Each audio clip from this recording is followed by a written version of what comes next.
اللہم صلی علی سیدنا و مولانا محمد اور قرآن مجید میں سورہ ہود میں اللہ نے یہ فرمایا اور ان کے ساتھ تھوڑے ہی لوگ ایمان لائے تھے.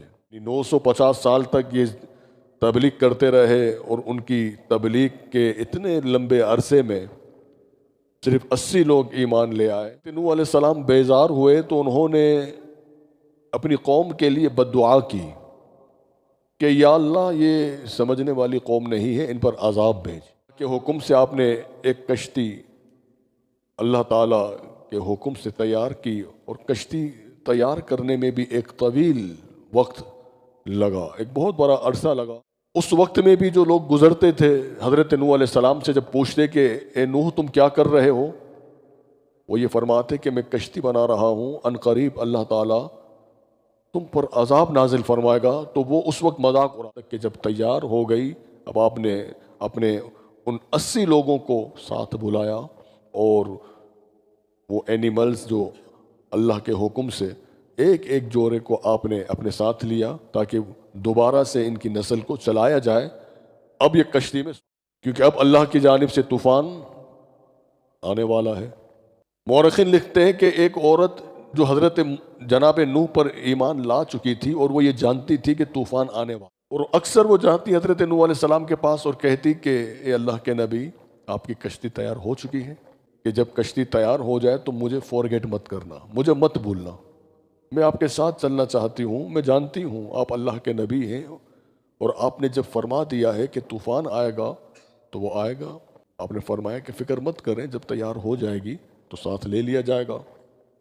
جب کشتی تیار ہو گئی حضرت نوح نے اپنے تمام حواریوں کو بلا لیا، اپنے چاہنے والوں کو بٹھا لیا. حضرت نوح کے 3 بیٹے اس وقت آپ کے ساتھ آئے، ایک بیٹا جس نے آنے سے انکار کر دیا. 4 آپ کے بیٹے تھے، ان 4 بیٹوں میں سے ایک بیٹا جس کا نام کنعان بتایا جاتا ہے، آپ نے فرمایا کہ میرے بیٹے آ جا.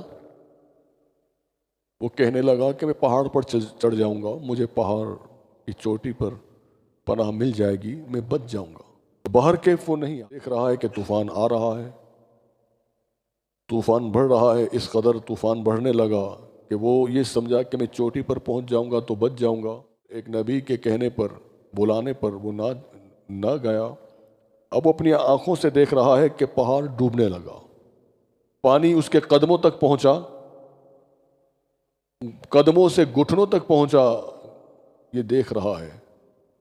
اور جو آخری آواز دی تھی پانی اس کے گھٹنوں تک پہنچ چکا تھا اور حضرت نوح نے آخری بار یہ فرمایا تھا کہ اب بھی آ جا.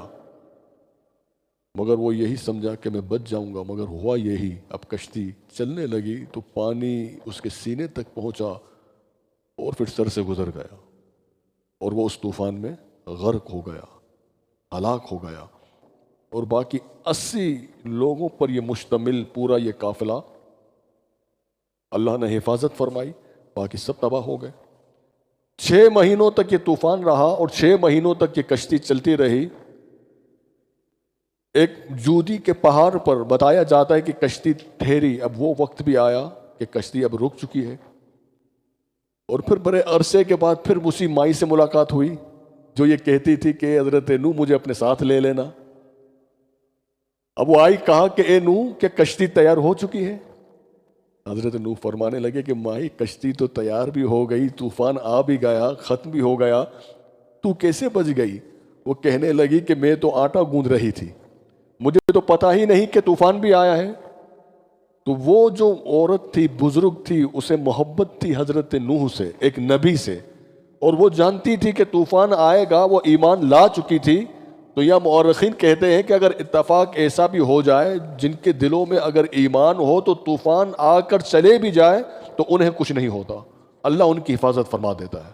تو باقی پوری روئے زمین پر جتنے لوگ تھے سب ختم کر دیے.